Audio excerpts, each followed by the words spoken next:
আমরা সবাই যেহেতু এই দুনিয়া থেকে চলে যেতে হবে, এবার আমাদের মৃত্যু যেভাবেই হোক, এবার স্বাভাবিক হোক অথবা আগুনে পড়ে হোক, পানিতে ডুবে হোক অথবা গা জ্বলে শেষ হয়ে যাক, মৃত্যু হওয়ার পর তার জন্য একটা কবর আলমে বরজখ এর জগতে এই মানুষটা পদার্পণ করে।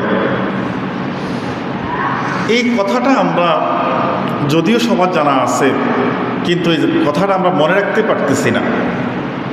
আল্লাহ পাক এই কোরআনে মাজিদে সূরা তাকাসুরের মধ্যে বলছেন, আল্লাহ বলেন আল্লাকুমুত তাকাসুর হাত্তা যুরতুমুল মাকাবির। আল্লাহ বলছেন আল্লাকুমুত তাকাসুর, আধিক্যতায় মানুষের গৌরব অহংকার সম্পদের মোহে এমনভাবে পড়ে আছে, মানুষ পরকালকে ভুলেই বসেছে। আল্লাহ বলছেন যে মানুষ দুনিয়াতে কিছু সম্পদ, কিছু সম্মান, কিছু খ্যাতি, কিছু নেয়ামত পেয়ে একেবারে পরকালকে ভুলেই বসেছে। আল্লাহ পাকের আনুগত্য করা যে লাগবেই, সেটাই মানুষ ভুলে বসেছে। আল্লাহ বলছেন হাত্তা যুরতুমুল মাকাবির, এমনকি এই অবস্থার মধ্যেই তারা কবরস্থ হয়ে যায়, কবরে পৌঁছে যায়। কিন্তু মানুষের দুনিয়াতে থাকা, দুনিয়ার সম্পদ, দুনিয়ার এই আরাম আয়েশের দিকে খেয়াল করতে করতে মোহে লোভে আচ্ছাদিত থাকতে থাকতে কবরের দেশে গেলে কি অবস্থা হবে সেটার কথা মানুষ ভুলেই বসেছে। এই দুনিয়াতে থাকতে আল্লাহ পাকের আনুগত্য করাটা যদি মানুষ ভুলে যায়, তাহলে এই মানুষটার কবরের মধ্যে যে কত অশান্তি আযাব চলবে সেটা ভুক্তভোগী ছাড়া কেউ জানবে না। অনেক কঠিন একটা জায়গা, যেখানে নিজের জন্ম যার মাধ্যমে জন্ম হয়েছে সন্তানদের, এই সন্তানরাও কবরে যাবে না, সহধর্মিনী স্ত্রীও কবরে যাবে না, ভাই বেড়াদার আত্মীয় স্বজন কেউই থাকবে না কবরের মধ্যে যখন ফেরেশতা চলে আসবে। এই কথাটা মানুষ মন থেকে ভুলে গেছে। এমনিতে জানে যে কবরে যেতে হবে, একলা থাকতে হবে, প্রশ্নের সম্মুখীন হতে হবে, এটা জানে সবাই, কিন্তু এই জিনিসটা মানুষ ভুলে বসেছে। আল্লাহ বলছেন কি কারণে? আল্লাকুমুত তাকাসুর, আধিক্য, ধন সম্পদ, গৌরব, অহংকার, এই আধিক্যতার কারণে মানুষ এই সমস্ত ভুলে গেছে। এই ভুলে গেলে চলবে না, এটা তারা আল্লাহ বুঝিয়েছেন যে ভুলে গেলে চলবে না। এটা যদি ভুলে যায় তাহলে তার মানুষটার বিপদের আর কোনো শেষ থাকবে না। কারণ কি, একটা মানুষ যখন কবরে পৌঁছে যায় তার অবস্থাটা অনেক কঠিন অবস্থায় পৌঁছে যায়। যেমন রাসূল পাক সাল্লাল্লাহু আলাইহি ওয়াসাল্লাম হাদিস শরীফে বলেন, عن عبد الله بن عباس رضي الله تعالى عنه قال رسول الله صلى الله عليه وسلم ما الميت في قبري إلا كالغريق المتغوز।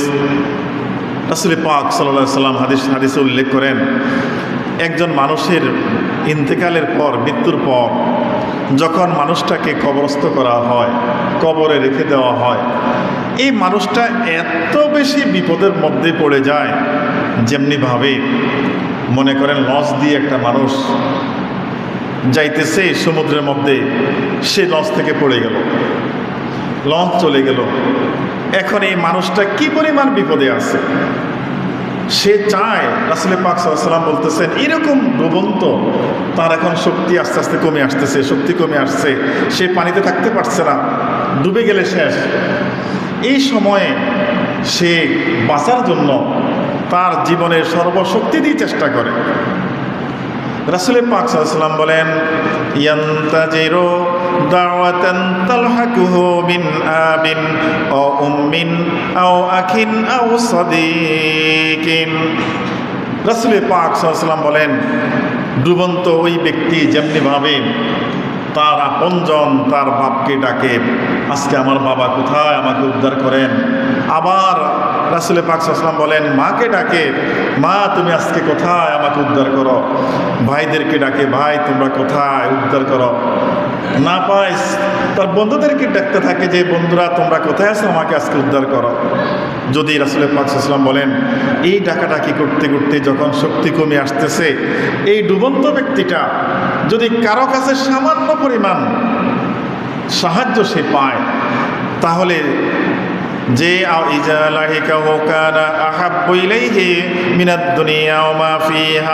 দুনিয়াতে যা আছে, তার যত সম্পদ আছে, যত আনন্দ আছে, খুশির বিষয় আছে, তার চেয়ে বেশি খুশি সে ব্যক্তি হয়ে যায় এই বিপদের সময় একটু সাহায্য পাইলে। নবীজি সাল্লাল্লাহু আলাইহি ওয়াসাল্লাম বলছেন, কবরবাসী কবরে এত কঠিন অবস্থায় থাকে, সে শুধু চায় দুনিয়াবাসী থেকে কিছু সে হাদিয়া পায় কিনা, দোয়া পায় কিনা, ইস্তেগফার পায় কিনা। কবরে থেকে থেকে মানুষ এইভাবে বিপদগ্রস্ত অবস্থায় থাকে। আল্লাহ পাক যাদেরকে মুক্তি দিয়ে দেন তাদের কথা তো ভিন্ন, কিন্তু যাদের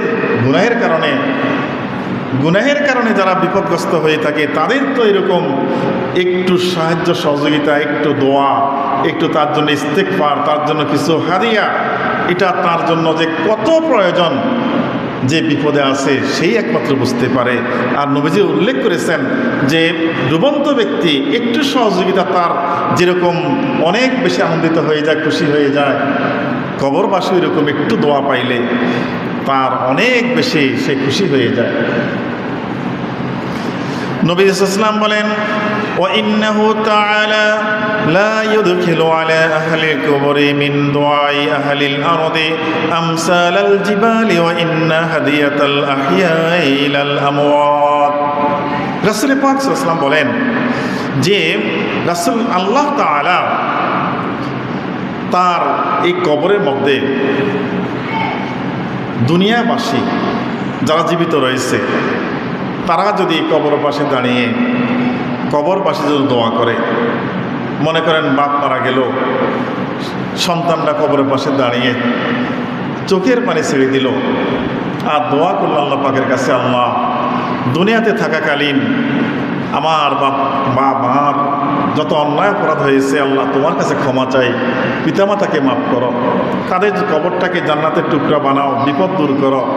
এইভাবে যখন দোয়া করতে থাকে, যদি দোয়াটা আল্লাহ পাক কবুল করে নেন, কবুল করে নেওয়ার পরে রাসূল পাক সাল্লাল্লাহু আলাইহি ওয়াসাল্লাম বলেন যে আমসালাল জিবাল, এই দোয়াটা আল্লাহ পাক পাহাড় পরিমাণ করে ফেলেন, অনেক বড় করে ফেলেন। সুবহানাল্লাহ, এটা কোনো ছোট দোয়া থাকে না, যে দোয়াটা কবুল হয়ে যায় এটা অনেক বিশাল করে আল্লাহ পাক কবুল করেন।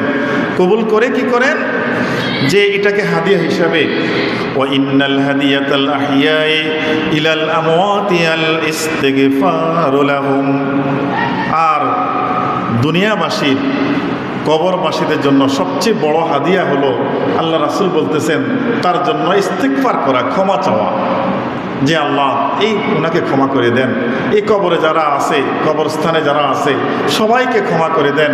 এভাবে যখন ক্ষমা চাইতে থাকে, রাসূল পাক সাল্লাল্লাহু আলাইহি ওয়াসাল্লাম বলেন এই উত্তম হাদিয়াটাকে আল্লাহ পাক পাহাড় পরিমাণ অনেক করে তার কবরে পৌঁছিয়ে দেয়। আর এই কবরবাসী লোকটা অনেক খুশি হয় যে আমার জন্য কিছু হাদিয়া আল্লাহ পাক দান করছে, আর খুশি হয়ে তখন কবরবাসী আবার দুনিয়াবাসীর জন্য দোয়া করতে থাকে, আল্লাহ যে আমার জন্য দোয়া করছে, তুমি তাকে সুখে শান্তিতে বিপদমুক্তভাবে রাখো। কবরবাসী দোয়া করতে থাকে, যদি সে হাদিয়াটা কবরে পৌঁছে যায়, তবে পোষার মতো যদি দোয়া করে। আর এরকম কত কবরস্থান, সন্তান পাশ দিয়ে হেঁটে যায়, একটু আসসালামু আলাইকুম ইয়া আহলাল কুবুর এই শব্দটাও মুখে দিয়ে আসে না। কবরে আসছে, মানুষ শুয়ে আছে, সমস্যা নাই, এই যে মনের মধ্যে আসে না, তাদের জন্য একটা দোয়া করতে হবে, একটু তাদেরকে সালাম দিতে হবে, মনেও আসে না। মনে করে হয়তো অনেক বছর হয়ে গেছে, আর এদের কি আর কোনো খবর আছে। অনেক দিন আগে আমাদের এখানে এই যে উত্তর পাশে একজন আল্লাহওয়ালা মানুষ রাত্রে দোয়া করতে দাঁড়িয়েছে, পরবর্তীতে আমাদের বলল যে মসজিদের দক্ষিণ পাশ থেকে দিয়ে সালামের জবাব আসলো। আমি বললাম যে হুজুর, একজন আল্লাহওয়ালা মানুষ এখানে শায়িত হয়ে আছে, কত বছর আগে মারা গেছে, কোনো বছরের শেষ নাই, এত বছর পরও সালাম দিছে, কবর থেকে সালামের জবাব চলে আসে। বোঝা যায় কবরবাসীরা অপেক্ষায় থাকে যে আমাদের বংশধররা আমাদের জন্য দোয়া করবে। ছেলে নাই, নাতি আছে, নাতি নাই, তার ছেলে আছে, বংশধর আছে। ঊর্ধ্বতম বংশধরদের জন্য সবার জন্য দোয়া করা লাগে। দোয়া যদি সুন্দরভাবে করা যায়, ইখলাসের সাথে করা যায়, এই দোয়াটা আল্লাহ কবুল করলে পাহাড় পরিমাণ করে কবরের মধ্যে কবরবাসীদের জন্য আল্লাহ পাক দান করে দেন। রাসূল পাক সাল্লাল্লাহু আলাইহি ওয়াসাল্লাম অন্য হাদিসে বলেন, একজন মানুষ যখন দাফন হয়ে যায়, দাফন হয়ে যাওয়ার পরে তার কি অবস্থাটা হয়। হাদিস শরীফে আছে, আনাস রাদিয়াল্লাহু তাআলা আনহু قال قال رسول الله صلى الله عليه وسلم إن العبد إذا أودي في قبره تولى عنه أصحابه أنه لا يسمع قرع نعالهم। আনাস রাদিয়াল্লাহু তাআলা থেকে হাদিস তিনি বলেন, রাসূল পাক সাল্লাল্লাহু আলাইহি ওয়াসাল্লাম উল্লেখ করেছেন, ইন্নাল আবদা ইযা উদিয়া ফি কবরিহি, যখন কোনো মানুষকে, কোনো ব্যক্তিকে ইন্তেকালের পর মুসলমান নিয়ম কানুন মেনে, অর্থাৎ তাকে দোয়ানো হলো, গোসল দেওয়া হলো, কাপড় পরানো হলো, জানাজা করা হলো, সুন্দর কবরস্থানে কবর করে তাকে শায়িত করা হলো, চাটাই দেওয়া হলো, উপরে বাঁশের চাটাই, মাটি দেওয়া হলো, সব কাজ করলো। করার পরে মানুষ যখন সেখান থেকে আস্তে আস্তে তার আপনজন কবরে নামে, তার সাথে তিনজন রেখে দিয়ে আস্তে আস্তে উঠে যায়, সেখান থেকে হয়তো একটু দোয়া করে, দোয়া করার পরে কবর কাছ থেকে মানুষ চলে যায়। রাসূল পাক সাল্লাল্লাহু আলাইহি ওয়াসাল্লাম বলেন, ওয়াতাওয়াল্লা আনহু আসহাবুহু আন্নাহু লা ইয়াসমাউ করআন নিয়ালিহিম, এই মানুষগুলো যখন এই কবরের পাশ থেকে আস্তে আস্তে চলে যায়, কবরবাসী শুয়ে শুয়ে এই আপনজনদের আপনার জুতার আওয়াজটা শুনতে পায়। সুবহানাল্লাহ। আমরা যদি মনে করি যে একটা মরা মানুষ রেখে দিয়ে আসলাম, সে শেষ, এটা আমাদের ভুল হবে। রূহ কখনোই মরে না। রাসূল পাক সাল্লাল্লাহু আলাইহি ওয়াসাল্লাম বলেন, এই কবরে রেখে কবরের কাজ শেষ করে যখন মানুষগুলো আস্তে আস্তে হেঁটে যায়, তার কবর পাশ থেকে চলে যায়, জুতার আওয়াজটা সে শুনতে পায়। এমনিভাবে কবরস্থানের পাশ দিয়ে যখন মানুষ হেঁটে হেঁটে যায়, কবর থেকে কবরবাসী এই মানুষগুলোর আওয়াজ শুনতে পায়, দোয়ার কামনা করে। যারা দোয়া করে তাদের জন্য কবরবাসীও দোয়া করে উপকৃত হওয়ার কারণে। এই বিশ্বাসের সাথে আমাদেরকে চিন্তা করতে হবে। বিশেষ করে আমাদের এই এলাকার মধ্যে সিরিয়ালে ৮-১০টা কবরস্থান রয়েছে, হাজার হাজার মানুষ কবরে শায়িত। আমাদের সন্তানরা যখন বড় সাউন্ড সিস্টেম দিয়ে গান বাদ্যের আয়োজন করে, এই জুতার আওয়াজ কবরে পৌঁছে, এত বড় গান বাদ্যের আওয়াজ কি কবরে পৌঁছে নাই? এগুলো আযাব হিসাবে যায়, আযাব হিসাবে যায়। এটা তো আমরা বুঝি না। আমাদের সন্তানরা আমাদের টাকা দিয়ে করে, আমাদের টাকা দিয়ে সাউন্ড সিস্টেম এনে এত বিকট আওয়াজে, তেলাইয়ের মধ্যে তেলাইয়ের নামে, একটু আনন্দের নামে বড় আওয়াজ দিয়ে গান বাদ্য বাজায়, কবরের মধ্যে এই যে বাদ্যের আওয়াজগুলো পৌঁছে। মনে রাখবেন, কবরে সাধারণ জুতার আওয়াজ যদি পৌঁছে, এত বড় আওয়াজ কবরে পৌঁছলে সেটা আযাব হিসাবে যায়, সেটা শান্তি হিসাবে যায় না। এই জন্য আমাদের বক্তব্য হতে হবে, বিপদ, আমরা নিজেদের বিপদ নিজেরা কখনো ডেকে আনা ঠিক হবে না। সাবধান হতে হবে আমাদের। আনন্দ করতে হবে, কিন্তু এমন আনন্দ করা যাবে না যে আনন্দ দ্বারা দুনিয়াবাসী, কবরবাসী সবাই কষ্ট পায়। এরকম কোনো আনন্দ কোনো অবস্থায় সাপোর্ট করা যাবে না। আমরা যারা বড় আছি, গার্ডিয়ান আছি, মুরব্বী আছি, আমরা আমাদের কানের মধ্যে তুলা দিয়ে বসে থাকি। বাচ্চারা আনন্দ করে, বাচ্চারা গুনার কাজে সবাইকে গুনাহগার বানাইতেছে, আর আমরা তাদেরকে একটু ডাক দিব, এই মানুষ পাওয়া যায় না। ওদের তো জ্ঞান নষ্ট হয়েছেই, ওরা তো ধ্বংসের মুখোমুখি হয়ে গেছে।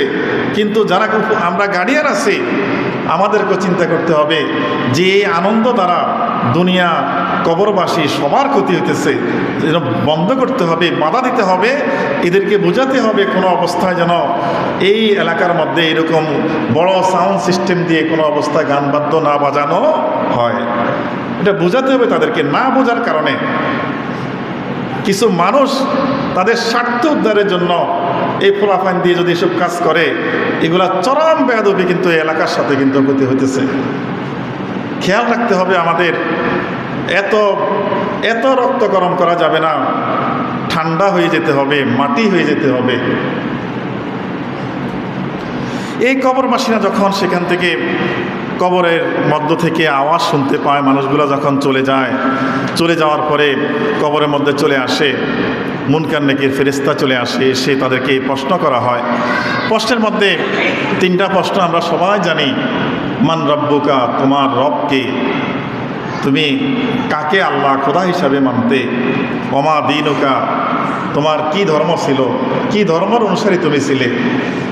ওমা হাজার রাজুল বুইসা ফীকুম, তোমাদের মধ্যে যে নবী পাঠানো হয়েছে সেই নবীকে তোমরা কি চিনো কিনা, বা নবীজিকে সামনে রেখে বলবে ওনাকে তোমরা চিনো কিনা। 3টা প্রশ্নের জবাব দিতে না পারলে তার জন্য কঠিন আযাব নগদে শুরু হয়ে যায়, দেরি নয়। কবরে আযাব রিমান্ড শুরু হয়ে যায়। তার আমল নামার জন্য জান্নাত জাহান্নাম সেটা হাসরের ময়দানে বিচারের পরে, কিন্তু কবরে আযাব প্রশ্নর উত্তর দেওয়ার পর থেকে শুরু হয়ে যায়। আর কবরের শান্তি প্রশ্নগুলো উত্তর দিতে পারলে শান্তির সাথে সাথে শুরু হয়ে যায়। রাসূল পাক সাল্লাল্লাহু আলাইহি ওয়াসাল্লাম এই হাদিসে উল্লেখ করেন, যখন এরকম দিয়ে আসে কবরে মানুষগুলাকে, দিয়ে আসার পরে প্রশ্ন করা হয়, উত্তর হলো রদিতু বিল্লাহি রাব্বাও ওয়া বিল ইসলামি দীনাও ওয়া বিমুহাম্মাদিন সাল্লাল্লাহু আলাইহি ওয়াসাল্লাম নাবিয়্যাও ওয়া রাসূলা। রদিতু বিল্লাহি রাব্বা, উত্তর।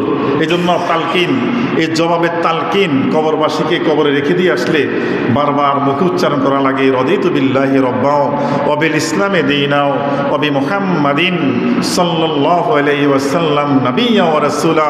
এই তালকিনটা করতে হয়, আস্তে আস্তে বলতে হয়, যেন সহজ হয়ে যায় কবরবাসীর জন্য। এই উত্তরগুলো যখন দিতে না পারবে তখন তার জন্য কঠিন পরিস্থিতি শুরু হয়ে যাবে। যদি দিতে পারে তাহলে বলবে, হে আমার সাথীরা, এই মৃত ব্যক্তি তার উত্তরটি সঠিক দিয়েছে। এবার মৃত ব্যক্তিকে বলবে ফেরেশতারা যে জাহান্নামের একটা ছবি দেখিয়ে বলবে যে এই জাহান্নাম তোমার অবস্থান হতে পারত। নবীজি সাল্লাল্লাহু আলাইহি ওয়াসাল্লাম বলেন, ফেরেশতারা পরবর্তী বলবে যে আল্লাহ পাক তোমার দুনিয়াতে ইবাদত বন্দেগীর কারণে দয়া করে এই জাহান্নামকে বাদ দিয়ে আর তোমার জন্য জান্নাতের ব্যবস্থা করেছেন। সুবহানাল্লাহ। হেসে দেবে সাথে সাথে, কোনো সঙ্গী লাগবে না, আর কোনো সঙ্গী চিন্তা করবে না, মুক্তির পথ পেয়ে গেল সাথে সাথে। এটা বলার পরেই ফেরেশতাদেরকে বলবে, ফেরেশতারা তোমরা জান্নাত থেকে বিছানা নিয়ে আসো, ফিরাশ নিয়ে আসো, জামা নিয়ে আসো। এই কাপড়ে কাপড় রাখবে না, জান্নাতি জামা পরিধান করবে, নাস্তার ব্যবস্থা করে ফেলবে। আর যদি সে মুনাফিক হয়, কাফের কুফার হয়, জাহান্নামী হয়, ফায়ুকালু লাহু মা কুনতু তাকুলু ফি হাযিহির রাজুলু ফায়াকুলু লা আদরি কুনতু আকুলু মা ইয়াকুলুন নাস। সে বলবে যে মানুষ যা ধারণা করত আমরা তো নবীজির ব্যাপারে তাই ধারণা করতাম, অর্থাৎ নিজের কোনো জ্ঞান খাটায় না, যে নবীজি সাল্লাল্লাহু আলাইহি ওয়াসাল্লামের যে বিধানগুলো রয়েছে, বিধান সুন্নতগুলো যে পালন করতে হবে, এই পালনের দিকে কোনো খেয়াল নাই। বন্ধু বান্ধব যেভাবে চলে এইভাবে চলতেছে, নামাজ বন্ধু বান্ধব পড়ে না, নিজেও পড়ে না, বেপরদায় বন্ধু বান্ধব চলে, নিজেও চলে, মানুষ যা করে আমি তা করেছি। এই কথা সেখানে কোনো জবাব হবে না। এই কথার জবাবেই রাসূল পাক সাল্লাল্লাহু আলাইহি ওয়াসাল্লাম বলেন, বিমাতারিন মিন হাদিদিন, এ বিশাল হেমার নিয়ে আসবে, বড় হেমার নিয়ে আসবে ফেরেশতারা। যখন উত্তর দিতে পারবে না, এনে কি করবে, মাথার মধ্যে বাড়িয়ে দিবে, ডাইরেক্ট মাথার মধ্যে বাড়িয়ে দিয়ে একেবারে ভিতরে ঢুকে ফেলবে, মাটির ভিতরে কেউই থাকবে না সেখানে। চিৎকার দিবে। রাসূল পাক সাল্লাল্লাহু আলাইহি ওয়াসাল্লাম বলেন যে চিৎকার যে দিবে, ফায়াসিহু সাইহাতান ইয়াসমাউহুমা মিন ইয়ালহিকু গায়রি সাকালাইন, জিন এবং মানুষ এই দুই জাতি ছাড়া অন্য সকল প্রাণী শুনতে পায় কবরের মধ্যে যে আযাব চলতেছে। নবী সাল্লাল্লাহু আলাইহি ওয়াসাল্লাম বলতেছেন। সুতরাং এই বিষয়গুলা কখনই ছোট করে দেখার সুযোগ নাই। আবার এরকম চিন্তা যেন আমরা কখনোই না করি আমার দাড়িগুলো পাকবে, আমি হাতে লাঠি নিব, আমার 80-90 বছর হবে, তারপরে আমি কবরের দিকে রওনা করব, তারপরে এর আগে দিয়ে একটু ঠিক হওয়ার চেষ্টা হব। এই কথা চিন্তা করলে চরম ভুলের মধ্যে সে রয়েছে। প্রত্যেক দিনই চিন্তা করতে হবে হয়তো আজকে আমার শেষ দিন। প্রত্যেক রাতেই চিন্তা করতে হবে শোয়ার সময় হয়তো ঘুম থেকে আমি আর উঠতে পারবো না, মৃত্যু চলে আসতে পারে। এই চিন্তা করে আমাদেরকে যদি চলে তাহলে এই কঠিন বিপদের থেকে কিছু মুক্তি পাওয়ার সম্ভাবনা রয়েছে। নতুবা যদি আমরা বলি আমরা ঠিক হয়ে যাব, বড় হলে হব, বুড়া হলে হব, 80-90 বছর হলে ঠিক হয়ে যাব, এই কথা কখনোই মানুষের মুক্তির পথ আনতে পারে না। আল্লাহ পাক আমাদেরকে বুঝার তৌফিক দান করুক। সবাই বলেন আমিন। ওয়া আখিরু দাওয়ানা আলহামদুলিল্লাহি রাব্বিল আলামিন।